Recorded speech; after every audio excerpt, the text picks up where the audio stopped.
کہ تقدیر کے جو عام عقیدے میں ہم تقدیر کہتے ہیں اس کے دو پہلو ہیں. ایک پہلو ہے ما اصاب علی الانسان، جو کچھ انسان پر آتا ہے مصیبت، جیسے ابھی آیت میں نے پڑھی ما اصاب من مصیبت فی الارض ولا فی انفسکم.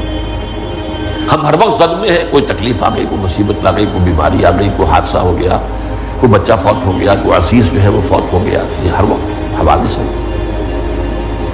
تو جو بھی کچھ پیش آتا ہے وہ علم خداوندی میں ہمیشہ سے تھا.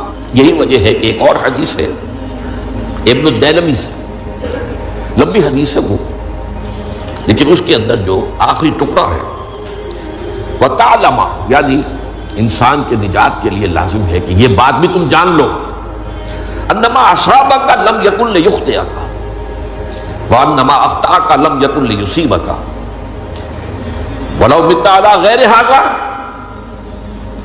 اگر تم اس کے سوا کسی صورت پر ہوگے تو جہنم میں داخل ہو جاؤ گے، لدخلت النار. یہ جان لو کہ جو چیز تم پر آئی وہ آنی ہی آنی تھی. دیکھیے ہوتا کیا ہے، کاش کہ میں اگر یوں کر لیتا تو یہ نہ ہوتا. بس یہی ایمان بالقدر کے منافی ہے.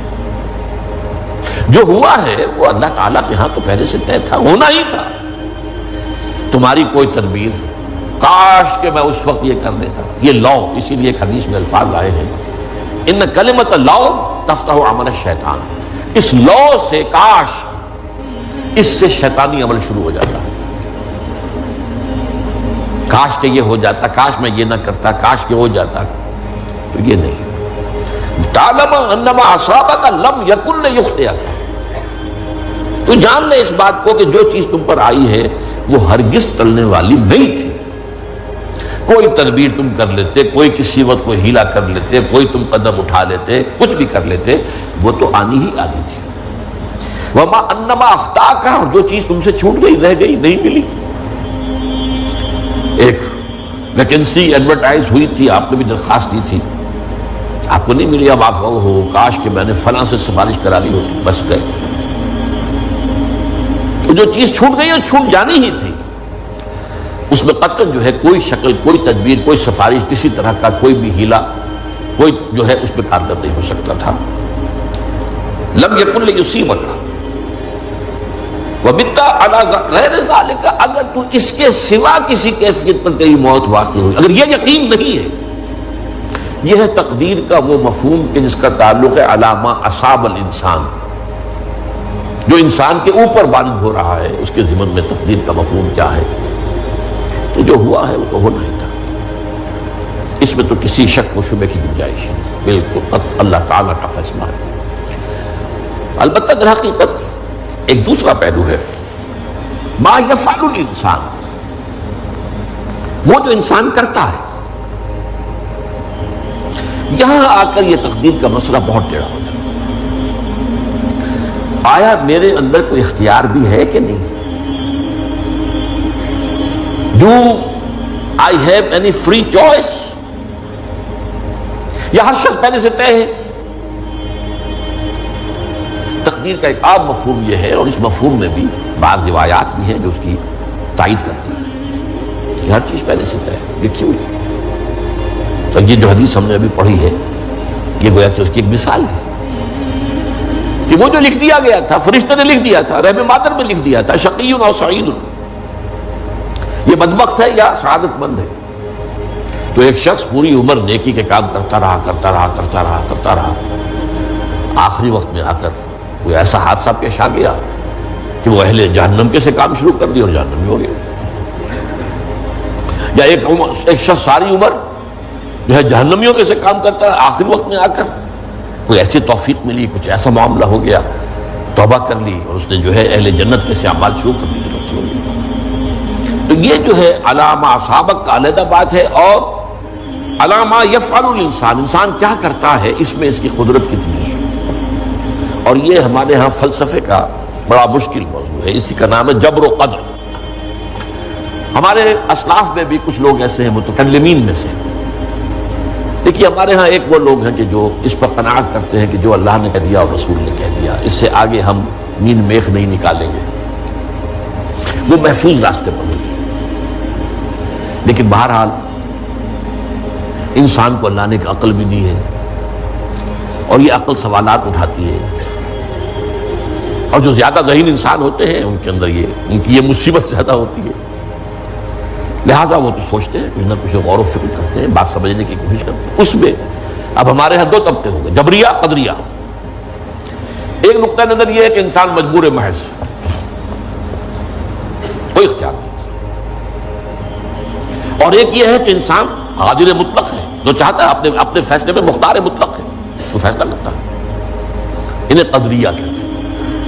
تو جبریہ اور قدریہ ان کی بحثیں ہمارے یہاں، یہ وہی تقدیر کا مسئلہ جو میں نے کہا تھا، بحثوں میں آ کر الجھ جائے، آج تک حل نہیں ہوا، حل ہو سکتا ہی نہیں۔ اب اس کے ضمن میں علامہ اقبال کا ایک شعر آپ کو سناتا ہوں، وہ بہت اچھا لگتا ہے، بہت خوبصورت لگتا ہے شعر ہونے کے اعتبار سے۔ تقدیر کے پابند جمادات و نباتات، مومن صرف اللہ کے احکام کا پابند۔ اس میں انسان سے پابندی کی نفی کر دی گئی ہے، وہ صرف پابند ہے اللہ کے احکام کا۔ نتیجے کے اعتبار سے تو جو یہ شعر کہہ رہا ہے جو بات وہ صحیح ہے، پابندی اصل جو ہے وہ اللہ کے احکام کی، لیکن یہ کہ تقدیر کی پابندی سے انسان بھی پوری طرح آزاد نہیں ہے۔ یہ سمجھ لینا کہ یہ جمادات و نباتات ہی کا معاملہ، یہ غلط ہے، یہ مبالغہ ہے۔ ظاہر بات ہے کہ شاعر جو ہے، شاعر مبالغے سے بچ نہیں سکتا، چاہے وہ علامہ اقبالی ہو، کوئی بھی ہو۔ تو اسی لیے سورہ شعراء کے اندر جو عام شعراء کی جو صفات بیان ہوئی ہیں وہ آپ کے ذہن میں آ گئی ہوگی۔ مبالغہ کرتے ہیں، فی کل واد یہیمون انہم یقولون ما لا یفعلون، وہ کہتے بھی وہ کچھ ہے جو کرتے نہیں ہیں، اور یہ بات تو علامہ اقبال پر بھی چشمہ ہوتی ہے۔ بہرحال یہ شعر ذرا پھر نوٹ کیجئے، تقدیر کے پابند جمادات و نباتات، مومن صرف اللہ کے احکام کا، کوئی بات صحیح نہیں۔ انسان بہت سے اعتبارات سے مجبور ہے۔ سب سے پہلے جو ہے انسان کے اندر ایک تقدیر نوعی ہے، نوع انسان۔ چھوٹی سی چڑیا اڑتی پھرتی ہے، انسان نہیں اڑ سکتا۔ آپ نے ٹھیک ہے مشین ایجاد کر دی، جہاز ایجاد کر لیا، آپ دوڑ رہے ہیں 500 آدمی اور سینکڑوں من سامان لے کر جو ہے وہ جا رہا ہے، 747 ہو یا 757 ہو، یہ کر لیا ٹھیک ہے، خود نہیں اڑ سکتا۔ اب کیا کریں گے آپ؟ یہ تقدیر نوعی ہے، سپیشیز، ہر سپیشیز کے لیے اللہ نے ایک اندازہ مقرر کر دیا ہے، اس اندازے ہی میں رہے گا، اس سے باہر نہیں جا سکتا۔ پھر ایک تقدیر شخصی ہے۔ اب دیکھیے تقدیر شخصی کیا ہے؟ بعض اوصاف و صفات ہمیں وراثتاً ملتے ہیں، we have no choice۔ پہلے بھی یہ بات مانی جاتی تھی، آج جو ہے ذرا سائنٹیفک انداز میں ہم کہتے ہیں جینز میں چلا آ رہا ہے، اس جینز کو کوئی بدل سکتا ہے؟ جو جینز بھی آپ کو ملے اپنے والدین کی طرف سے، وہ آپ کی شخصیت کا ظاہر بات ہے کہ فیصلہ کن طرز پر اس کو ڈھال دیتے ہیں۔ جینز ہے، پابندی ہے۔ نمبر 2 یہ کہ خاص طور پر جو گھر کا ابتدائی ماحول ہوتا ہے، ماں کی گود اور ابتدائی گہوارہ گھر کا، اس کے جو اثرات مرتسم ہو جاتے ہیں شخصیت کے اوپر، وہ بھی بڑے مستقل ہوتے ہیں، پختہ ہوتے ہیں۔ ان دونوں چیزوں کو ضرب دے لیجئے،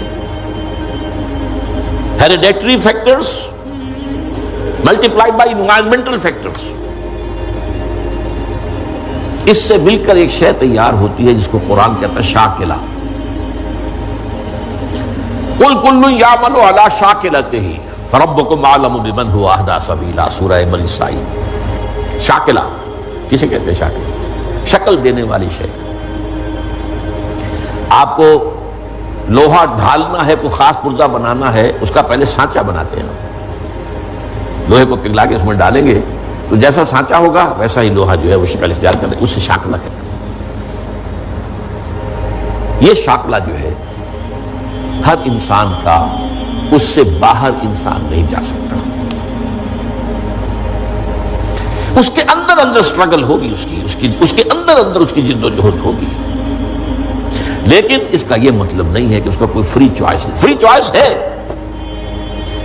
لیکن وہ فری چوائس انہی حدود کے اندر کام کرے گا، اس سے باہر نہیں۔ اس بات کو مختلف احادیث میں حضور نے بہت خوبصورتی سے بیان کیا۔ ایک حدیث بڑی اہم ہے، بڑی اہم ہے، الناس کالمعادن،